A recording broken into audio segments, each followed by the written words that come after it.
comment? Il faut que les gens soient sérieux. Il faut que les gens soient sérieux. Tout ça, monsieur Zeu, c'est de la pure hypocrisie. Ceux qui sollicitent le professeur Kamto sont d'abord de gros hypocrites.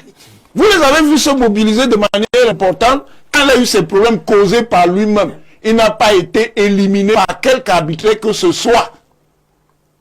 C'est son attitude, sa stratégie et sa démarche politique qui l'ont éliminé.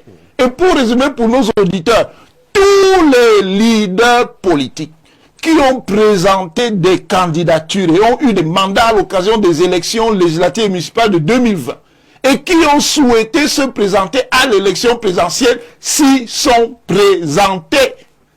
Et personne n'a pu les empêcher. Vous pensez que le pouvoir est nécessairement content de voir qu'Issa Tiroma soit candidat alors qu'il a été un long allié? Mais c'est simplement parce qu'il a suivi une démarche institutionnelle. Et ensuite, il a présenté toutes les conditions pour son dossier. Ce sont de gros hypocrites. Ils n'ont rien dit. Mais maintenant, ils veulent profiter de ce qu'ils estiment être l'appui que Kamto peut avoir. Le professeur Kamto lui-même, qu'on ne vous trompe pas, il ne peut pas être content du tout. Lui continue à se voir comme celui qui est la solution pour le Cameroun. Vous pensez sérieusement qu'il va soutenir quelqu'un qui va venir être président à sa place? Donc, il y a beaucoup d'hypocrisie dans cela. Et je termine. Il y a une chose qu'on ne dit même pas sur les candidats. Beaucoup de candidats, même ceux qui pensent qu'ils n'ont pas vraiment de chance, disent, bon, mais si même ces gens veulent même qu'on se retire, qu'ils nous remboursent d'abord notre caution. Qu'ils nous remboursent d'abord nos 30 millions et après on va discuter. Tout cela, c'est de la fumisterie. Et, pour terminer, les gens m'amusent beaucoup. Quand la machine du RDPC va se déployer dans le Grand Nord, ils vont voir. D'accord. Alors, Elie Bilobé, sur cette sortie, Maurice Kamto, vous avez suivi également Akere Mouna qui dit que le temps passe, il faut faire vite, il faut trouver quelque chose. Thomas Ndamjoya est prêt à se retirer si jamais il y a un consensus qui se met en place. Ils s'adressent presque tous aux deux candidats du Nord qui semblent tenir la clé de cette élection. Quelle lecture avait Elie Bilobé? La lecture que je fais, c'est que nous avons affaire à de très mauvais acteurs politiques. On ne va plus en fabriquer, hein, c'est ce qu'on a. C'est malheureux, mais c'est ça la vérité.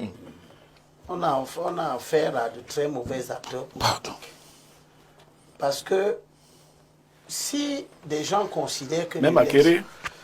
Laisse-moi parler. Toi, tu me laisses souvent. Mais moi, je lui ai dit qu'il n'avait rien à faire chez Maurice Kamto. Est-ce qu'il t'a écouté? Je ne sais pas. Je l'ai appelé, je lui ai dit, tu n'as rien à faire à chercher une coalition avec des gens qui n'ont pas pu la faire à temps. Est-ce qu'il t'a écouté? Pour le moment, il lance encore un appel à la nécessité d'une coalition. Oui, mais c'est lui le candidat. Moi, je suis son soutien. Je lui donne mon opinion, mais c'est lui qui décide. Sauf que s'il décide contrairement à mon opinion, il assume seul la conséquence. Parce que moi, je lui ai dit que la coalition se fait avant de déposer les candidatures. Si vous connaissez comment le système est organisé, tout candidat qui envisage de se retirer lorsque les bulletins sont déjà établis est un désordonné. Et il est candidat. Il demeure candidat. Si c'est quand on a déjà le contentieux préélectoral est terminé au Conseil constitutionnel. Si c'est à ce moment-là que des gens qui n'ont pas écouté ce qu'on leur disait des mois avant, des années avant, si c'est à ce moment-là qu'ils viennent, ils nous montrent qu'ils sont immatures. Ils nous montrent qu'ils sont des mauvais acteurs politiques. Parce que l'article 147 du Code électoral n'est pas nouveau. Il est là. Tous sont supposés le connaître. Ils savent qu'il y a un moment où tu ne peux pas te retirer. Se retirer veut dire je ne suis plus candidat. Te retirer ne veut pas dire je ne suis plus candidat, mais j'ai les bulletins. Et si on se retrouve dans cette situation, c'est que c'est chacun d'eux qui a organisé ça. Et cette situation est une situation de désordre. Est-ce qu'il est bien censé... Une semaine de la campagne électorale. Est-ce qu'il est bien censé... Est-ce qu'il est bien censé qu'un leader politique, occasionne l'impression de 8,5 millions de bulletins de vote pour qu'on les prenne, on les jette à la poubelle. Parce qu'il a dit qu'il n'est plus candidat à 2 semaines. Ils disent que tout cela ne compte pas. Oui, les justement. Ou les 30 millions, ça ne compte pas. Justement. Si ça s'entend. Justement. On ne va pas sacrifier l'avenir d'un pays pour 30 millions. Ils peuvent bien se délaisser ces 30 Justement. Est-ce qu'il y a une loi qui pénalise ceux qui se retirent? Non, à quel moment on l'a fait en 2018, Ah, à la veille de l'élection. Mais les bulletins sont restés. Et ça a été comptabilisé. Hein. On l'a comptabilisé. Oui, mais ce qui est là, c'est On a comptabilisé. le citoyen électeur n'est pas aussi bête. Il sait que si on dit en papier blanc, oui, voilà. C'est pas D'accord. Vous comptez, vous faites des actes d'irresponsabilité. Et vous comptez que c'est le citoyen qui va venir corriger votre irresponsabilité. Vous-même, vous n'aurez pas été suffisamment sincère. L'élection présidentielle et toutes ses contraintes sont connues. Les gens qui veulent se désister là, je ne suis pas contre, hein, ils peuvent se désister. Mais ce qu'ils prouvent, c'est que c'est des improvisateurs. Bien sûr. C'est des hommes qui ne sont pas responsables. Quand tu as un parti politique qui doit être ta première base sur laquelle tu t'appuies, et ton parti a en tout et pour tout 3 conseillers municipaux, tu attends d'aller payer 30 millions. C'est à se demander si cet argent sortait de ta poche. C'est à se demander si vraiment cet argent sort de ta poche. Tous ces gens qui disent là que 30 millions ça ne m'intéresse pas, ils ne l'ont pas au quotidien. Nous les connaissons, leurs origines, leurs fortunes, on sait tout ce qu'ils ont. Ils sont dangereux. Ils sont dangereux pour la lutte de l'opposition. Alors, parce que tout ce dont vous parlez, en commençant par M. Maurice Kamto, c'est aujourd'hui que dans ce pays, l'idée d'un travail en commun a été mise en place sur la table. L'homme qui a empêché ce travail de se faire, c'est Maurice Kamto. Comment cela? En faisant un congrès où il a fait venir Nietzsche pour dire que c'est tout, sauf si ce n'est pas lui, c'est personne. Bien sûr. Il a fait ça devant tout le monde, compliquant ainsi le rapprochement et le discours sérieux. Deuxième chose, tout le monde sait que ce monsieur n'avait qu'une seule issue, c'est d'emprunter un yango. Il a refusé devant tout le monde de le faire. Pour choisir la dernière minute, comme il veut choisir la dernière minute, pour jouer un rôle que rien ne lui confère. Rien ne confère à quelqu'un qui a échoué, même de présenter la candidature. Mais vous, au moins, vous voulez donner conseil à Keremouna. Moi, je ne donne pas, je donne des conseils à quelqu'un qui a réussi quelque chose. Il a réussi à être candidat. Ce que Maurice Kamto n'a pas réussi à faire. D'accord? Maurice Kamto, j'entends c'est qui ici? Non. Ah, Molo. Tu ne les connais même pas. Non, parce qu'ils sont nombreux qui sont entrés dans la scène. Tu les entends, ça Ils parlent, oui. Tu ne les connais même Tu pas. les entends, ça les connaît. Mon nom, quand je l'écoute, Oui. il ignore complètement les contraintes de la vie politique. Il fait comme si la vie politique était quelque chose de lisse. Je peux faire tout ce que je veux, quand je veux, comme je veux. Non, on sait. Monsieur Maurice Kamto, que vous voulez présenter comme une victime, il était aux élections en 2013. Je ne vous ai rien entendu dire à son propos. Il a perdu les élections législatives de 2013 dans le Fundi. Une liste de 7 candidats. Il est venu à l'élection de 2018. Il a fait l'objet d'aucun ostracisme. Aucun problème. Il avait les conditions électorales requises. D'accord. Maintenant, Il est allé à l'élection. Maurice Kamto n'est pas candidat. Oui. Mais au moins, il participe à ce qui complique la vie de l'opposition aujourd'hui. Il demande que quelques orientations soient trouvées pour que l'opposition soit forte. Parce qu'il pense que si ces gens se mettent ensemble, cela pourrait enclencher une dynamique populaire irrésistible qui rendrait la victoire inéluctable. C'est très hypocrite. Il a le droit de s'exprimer. C'est très hypocrite. Et Comment ça? l'hypocrisie n'est pas une vertu, mon cher. C'est maintenant que Maurice Kamto sait qu'il est important de se mettre ensemble. Est-ce qu'il est tard? Oui, il est tard. En quoi est-ce que je dirais? Il est tard parce que toutes sortes d'unions que vous voulez faire maintenant ouvre la porte à un comportement de désordre dans le champ électoral. D'accord. Qu'est-ce que c'est que ce candidat qui n'est plus candidat, mais qu'on va venir trouver en toute légalité les bulletins dans les bureaux de vote? Qu'est-ce que c'est? Qu'est-ce que c'est que ce candidat qui ne se retire qu'à un moment où il sait qu'il ne peut pas apporter une contribution significative dans la structuration de l'opinion des électeurs. D'accord. Est-ce qu'on n'est pas... Donc, vous avez vu il faut que les gens qui ne savent pas comment oui. la vie politique est ordonnée. Docteur Eboutou, Vraiment, est-ce qu'on n'est pas en train de condamner Maurice Kamto, en tout cas El Milo et les autres, sur la forme, sans écouter le fond de ce qu'il a dit dans cette sortie? Non, la réalité c'est que ceux qui le condamnent dans le fond et dans la forme ont parfaitement raison. Parce que, forme et fond en même temps? Oui, parce que Maurice Kamto aujourd'hui est au cœur de ses propres turpitudes. Quand nous l'avons dit en son Est-ce qu'on peut lui rappeler ça tous les jours? Oui, il faut le rappeler. Oui, parce que les mêmes... Oui, parce que ce sont les mêmes qui nous couvrent de toutes les formes d'abjection. Lorsque l'on se retrouve à rappeler ces incohérences-là, et lorsqu'on se retrouve aujourd'hui à dire que le professeur Maurice Kamto doit simplement assumer les itinéraires politiques qu'il a choisis et qui lui ont amené dans ce trou. Donc, il faut les lui rappeler pour rester au moins constant vis-à-vis de ses partisans qui pensent qu'il est dur envers Maurice Kamto. Mais c'est normal. Pas dur envers Bello. Mais c'est normal. Ça sonne quand même. Mais c'est normal. Pas du tout. Mais vous ne savez pas, c'est que ses partisans et lui-même font subir aux autres. Attention, ce que je veux dire, moi, c'est que tout comme Aristide le rappelait tout à l'heure, moi également, j'ai fait le tour de la plupart des congrès et des conventions de candidats à l'élection présidentielle. J'ai même pris la parole généralement invité, comme invité spécial, vous m'y avez vu. Et moi, je suis sorti de là avec une idée claire. L'idée, c'est celle-ci, avec l'idée que j'avais quand je sortais de ces conventions et congrès politiques, qui étaient généralement des investitures des différents candidats qui sont retrouvés à cette élection présidentielle, à la course à cette élection présidentielle. C'est qu'il n'y aurait pas de consensus, du moins un consensus fort, tel que nous l'aurions souhaité. Et tout ce qui se passe là, qui se trame, communiqué de Madame par-ci, sortie de Maurice Kamto par-là et autres, me conforte dans la position qui est restée la mienne, à savoir qu'il n'y aura pas de consensus fort tel que nous l'aurions souhaité. C'est d'ailleurs pour cela que nous, au CPF 2025, avons pris justement une autre posture, celle de travailler plutôt pour la transition politique en soutenant un candidat qui est le mieux placé pour nous pour assurer cette transition-là. Le mieux placé, mais le plus expérimenté. Là, vous parlez de Paul Biya, c'est ça? Bien sûr. Ah, vous soutenez désormais Paul Biya? Bien sûr, écoutez, et je l'ai dit, je répète pourquoi. Nous pensons aujourd'hui que le Cameroun est dans un état d'affaissement.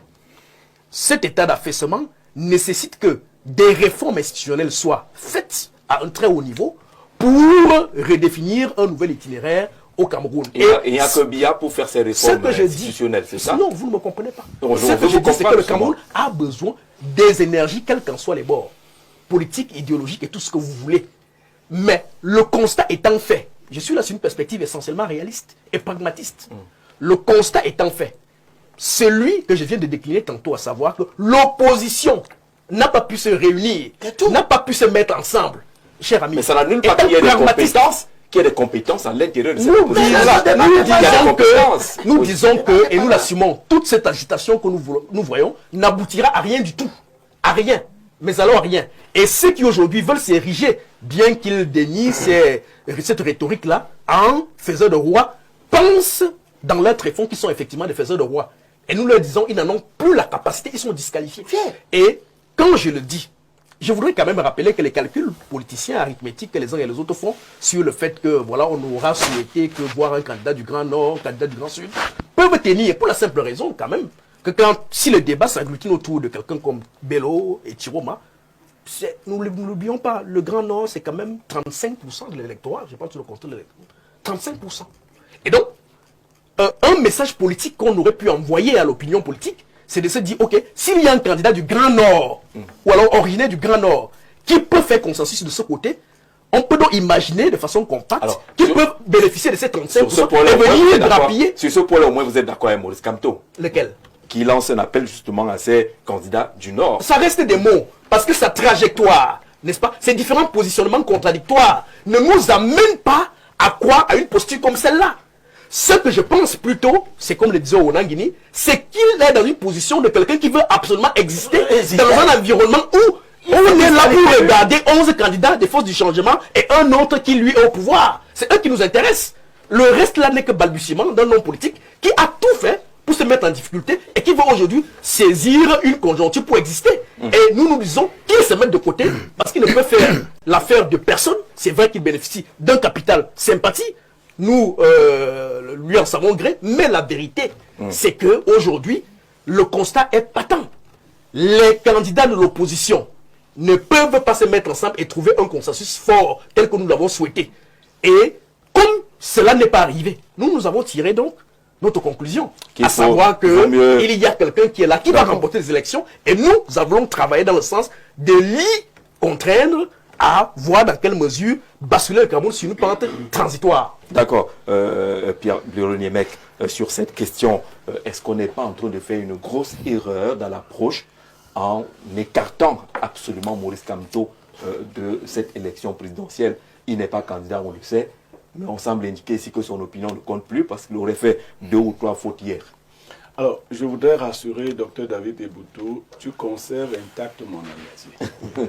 Non, là, quand tu le dis comme ça, c'est que ta fraternité cette amitié est en danger. Non, pas son sa fraternité. Cette amitié, cette fraternité. Il les conserve intacts. Je comprends. Il n'est pas facile d'être opposant dans ce pays. Je comprends. Moi, je suis un fondamentaliste. Est-ce à dire que... Laissez-moi parler. Non, je déjà juste comprendre. Fondamentaliste. Je suis un intégriste. Je suis un fondamentaliste. Je choisis mes mots. Définition une approche conceptuelle. C'est-à-dire que je m'appuie sur une idéologie de manière permanente. Ouais. Je ne dis pas que j'étais avec Jean-Jacques Zeu. Comme j'ai l'impression que Jean-Jacques Zeu ne va plus arriver là-bas, je ne vais pas avec moi. Ok, on a compris. C'est-à-dire que je ne fais pas comme ça. Je ne fais pas comme ça. Jusqu'au bout. Le jour où Jean-Jacques Zeu pourra arriver, on va arriver. Oui. Je ne rejoins pas Monod parce que Jean-Jacques Zeu ne peut pas arriver. Vous comprenez? Tu as raison. Donc voilà ma position. C'est ce que Maurice Kamto fait, mon ami. Je dis non. C'est qu'il ne veut pas voir. Donc tu fais comme Maurice Kamto. Non, c'est que lui fait. C'est-à-dire que après tu as compris que c'est Biya qui peut arriver et tu rejoins Biya. Parce que nous Moi-même si Biya peut arriver 50 fois, je ne le rejoins pas. Non, je vous ai dit, on n'a pas besoin de toi. Vous n'avez pas besoin de moi. Et je sais nous travaillons pour la ce que je transition voudrais politique. qu'on comprenne. Vous êtes quand même nombreux déjà à être là-bas, non? Ne prenez pas tout le monde là-bas. Pour la transition. Vous êtes déjà beaucoup là-bas. Oui, vous êtes déjà beaucoup là-bas. Vous êtes parti du G20, vous êtes au G25. Avant la fin de l'élection, vous serez au G100. Donc vous êtes déjà beaucoup là. Jamais n'est là-bas, non? Qui a été G20? Non, vous avez dit vous êtes déjà. Non, jamais n'est pas pour la transition. Vous êtes beaucoup là. Jamais n'a rejoint son ami Momo. Permettez, oui, vous êtes beaucoup. C'est la même chose. Momo n'a pas avec de rang, il est avec l'autre. Donc vous êtes beaucoup là-bas. Laissez-nous aussi qui ne sommes pas là-bas. D'accord. Alors, qu'est-ce que je veux dire? Le professeur Maurice Kamto est un politicien. Il a eu un capital qu'il a reçu 14% à une élection présidentielle. Des gens qui disent qu'ils sont sérieux disent ici que non, ça ne veut rien dire, rien. C'est quand même rigolo. À supposer donc, j'ai entendu d'autres dire que le Nord c'est 35%. Le Nord seul. Oui. Vous avez pris même ces chiffres-là. Non, moi, Libélo, tu ne vas pas faire le travail là, laisse-nous. Alors peut-être 35 plus 14, ça peut être 49. Non, on ne sait pas. Les choses peuvent se passer d'une certaine... À la vérité, ils sont frileux. C'est ça qui est la vérité. Et il faut retenir que quand tu entends Elie Bilobe parler, tu entends David parler, tu entends Onan Guinée parler, et si tu es de l'opposition, fais exactement le contraire de ce qu'ils te disent. C'est-à-dire, ne te dis pas qu'il se fait tard pour les coalitions. Non, c'est le discours, c'est l'évangile qu'il prêche cette semaine. Il ne se fait pas tard. Un homme pragmatique. Une semaine. Non, un homme pragmatique. Faites la coalition, vous serez battu. Jean-Jacques Zeu. Voilà, de... dites-nous Faites ça. donc. Jean-Jacques Zeu, quand vous avez une chose à réaliser, n'écoutez pas les gens qui vous disent l'heure est passée. Commencez à agir à ce moment-là. Et vous verrez qu'in extremis, beaucoup de choses se sont faites. Et la trop grande assurance qu'on voyait est en train de s'effriter. N'entendez pas ça, c'est les pleurs des gens qu'on a adaptés. Là, c'est Jean de Dieu Momo qui l'a dit. Hein. Ah oui, mais ça l'inquiète un peu la si Jean de Dieu Momo est inquiet, vous pouvez comprendre. Parce qu'il va même plus loin. Il va même plus loin jusqu'à dire qu'à l'intérieur du RDPC, il y a des gens qui souhaitent la défaite du RDPC. Mais c'est possible. Donc, c'est donc des moments importants. Actuellement, on dit Maurice Kamto n'est pas faiseur de roi et autres. Qu'est-ce que nous avions demandé à Maurice Kamto, nous autres, quand il a été éliminé? Nous lui avons dit de ne pas laisser ses voix aller à volo. nous lui avons dit de monter de la hauteur. Quand il décide de monter de la hauteur, je vais citer Brenda Biya. Brenda Biya dit, je cite, tout ce que je fais vous énerve. C'est comme ça, Maurice Kamto. Ouais, tout ce que je fais. Et elle conclut, je cite Brenda Biya, mais jusqu'à ma mort, je vais vous énerver. C'est dans ce rôle-là que se retrouve Maurice Kamto. Tout ce qu'il fait vous énerve. Alors, il dit qu'il faut se mettre tous derrière l'un parmi eux, les plus expérimentés, l'un d'entre eux parmi les plus expérimentés politiquement et dans la gestion de l'État face au candidat du RDPC. C'est pratiquement une orientation qui est donnée là, honorable. Vous savez, il y a un dicton de chez moi qui dit que quand la grenouille au fond du trou, elle croit que le ciel est petit. Se le voit à travers le trou du puits. Oh, oui, c'est la situation dans laquelle se trouve le leader du MRC. Beaucoup de citations aujourd'hui. Et je voudrais dire à mon chef Blériot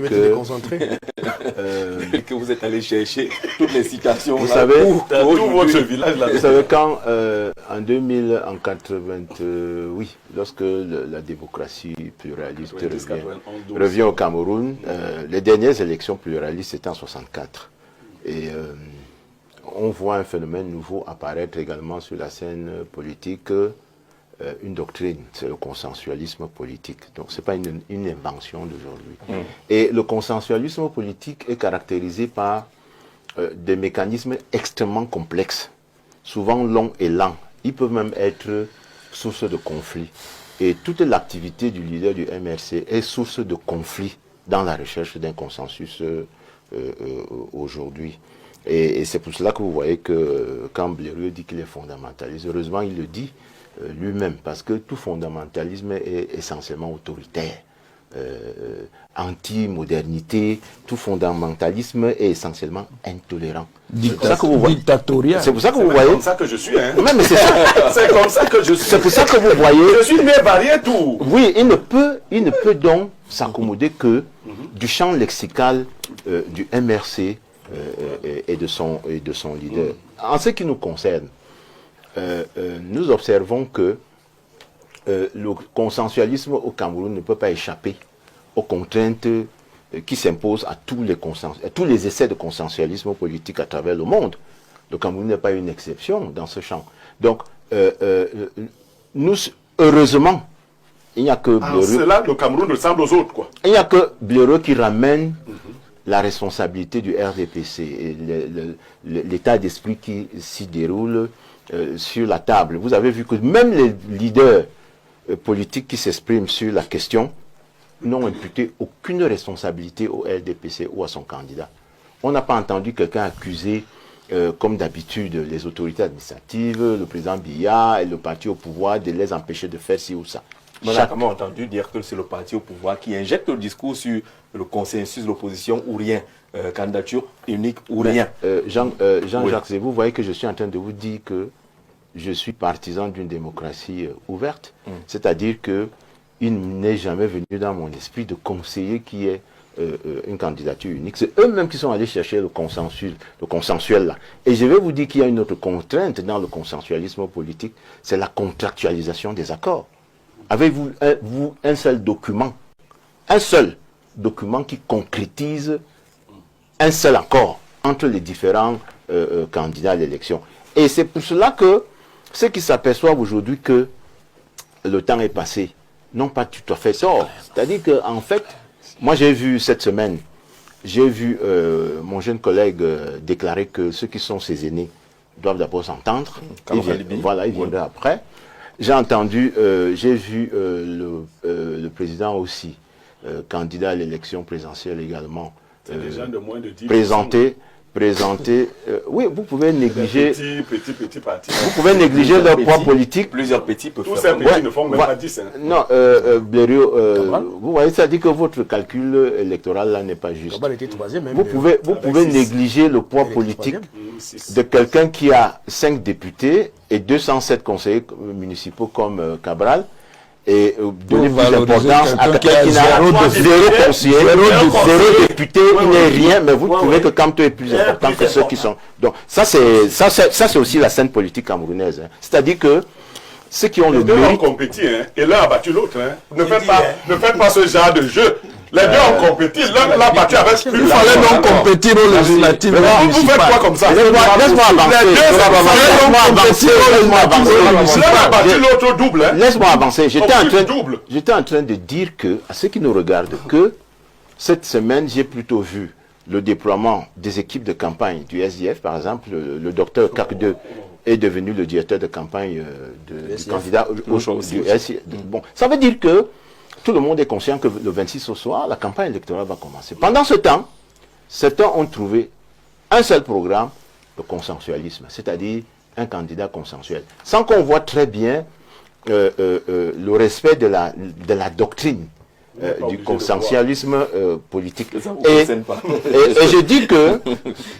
je dis que pour nous autres, venir ici à nouveau discuter de cela relève, je dirais, de la courtoisie républicaine. Et ça montre très bien que certains qui donnent des conseils, vous savez, les nombreux savants qui tournent autour des leaders de l'opposition, font un travail, ils rendent un très mauvais service à la pluralité au Cameroun, parce que le pluralisme ne se nourrit pas de mensonges, de désinformations, de désarticulations de la réalité scientifique ou de la réalité socio-politique.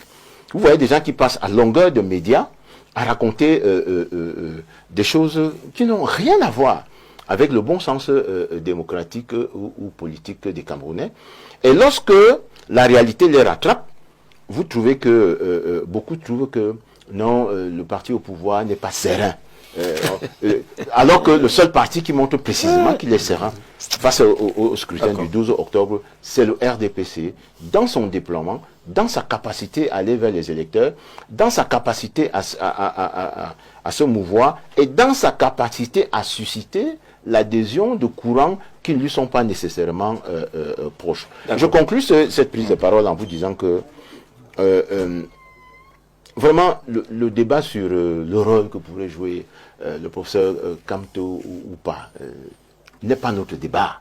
Nous, même mécaniquement, il ne s'impose pas aux équipes du RDPC. Même quand les redit que vous êtes frileux. Non, non, ça c'est une appréciation très superficielle. Parce que la frilosité se traduit d'ailleurs dans le champ lexical de Kamto, qui dit qu'il y a urgence. Quand vous lisez la lettre de Maurice Kamto, vous voyez très bien quelqu'un qui panique.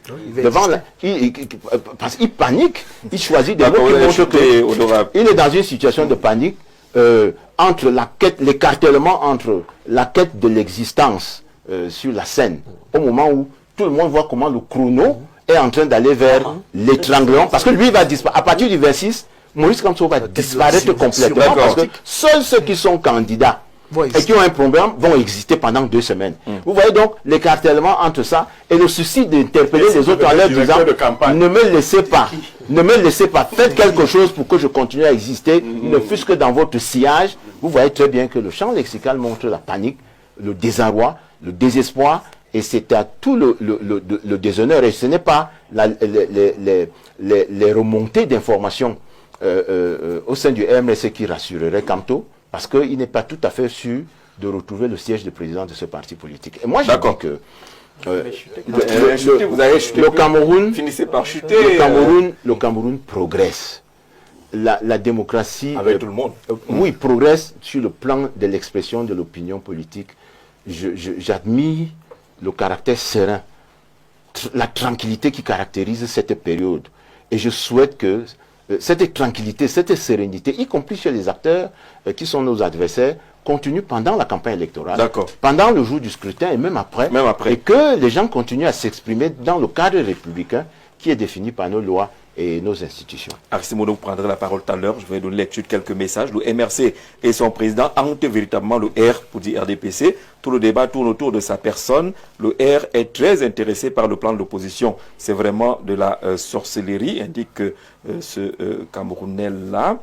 Bonjour Jean-Jacques. À cette allure, le peuple va plutôt exercer son droit de vote sanction contre l'opposition qui se montre littéralement irresponsable. Martin de Nkwaban qui envoie ce message. Bonjour Jean-Jacques, c'est qu'il faut comprendre aujourd'hui, coalition ou pas, nous citoyens, on va voter l'opposition. Vote sanction Oumarou de Ngaoundire, Issa Tiroma et Bello oriente les élections vers une élection tribale.